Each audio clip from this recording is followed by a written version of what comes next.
Hi and welcome. In this course, we'll explore how to work with data both locally on your machine and in the cloud using the same simple tools.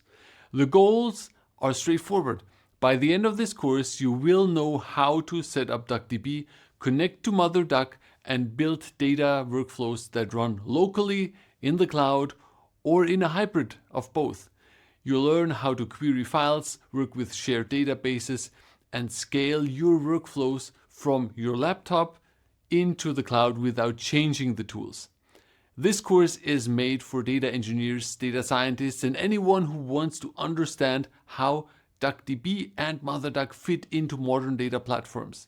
No matter if you're new to DuckDB or you already use it, you'll see practical examples and get a clear picture of how to apply it. Here's the structure. We'll start with DuckDB basics on your local machine.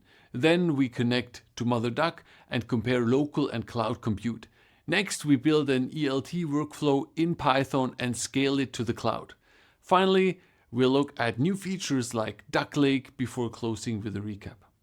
By the end, you'll have a working knowledge of DuckDB and MotherDuck and understand how to design workflows that move smoothly between laptop and cloud.